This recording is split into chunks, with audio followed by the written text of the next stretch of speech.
Flood control projects completed by the DPWH and supplemental measures by the MMDA could simply not contain or handle the volume of precipitation dumped by the super-active confluence of Super Typhoon Karina and the southwest monsoon in those 1.5 days of sustained torrential rains last week.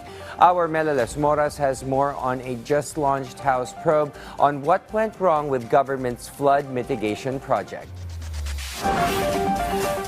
The MMDA emphasized having various measures in place to control flooding in Metro Manila. In a hearing of the House Committee on Metro Manila Development, MMDA Acting Chairman Romando Artes stressed that while there are existing drainage systems in the NCR, the heavy rains brought by Typhoon Karina and the southwest monsoon last week exceeded drainage capacity. During their presentation, the MMDA outlined their measures to prevent yet another similar or identical catastrophe as well as their plans to further strengthen their systems. Ito po yung time-lapse para ipakita po namin yung bilis po ng pagbaba naman ng baha.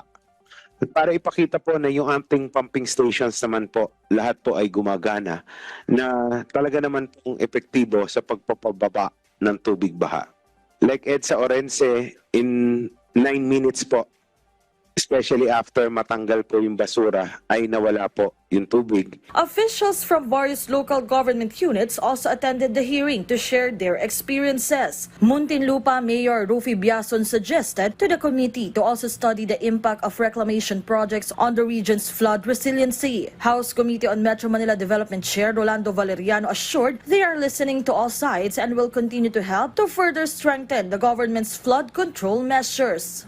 Nagpatawag po kami rito, hindi na para magsisiyang kami sa gobyerno, sa private.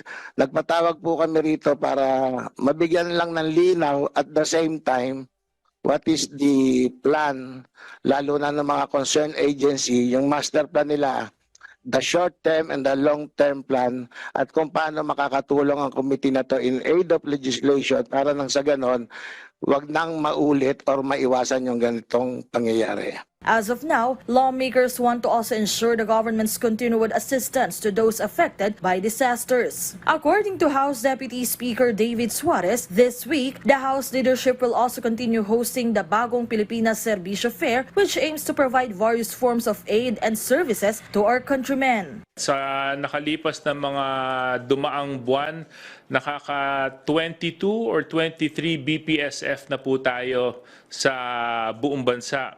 At sa ilalim ng liderato ni Speaker Martin Romualdez, nakikita po natin na mabilis po natin na ihahatid ang mga ayuda at tulong sa ating mga kababayan. Ito yung sinasabing bringing the government closer to the people.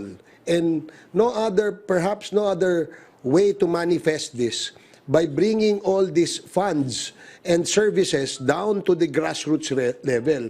During this budget season, the House leadership has also promised to closely monitor the funding for the Pantawid Pamilyang Pilipino program or 4Ps under the 2025 national budget. This program has previously seen budget cuts despite being one of the government's key initiatives for the vulnerable sectors.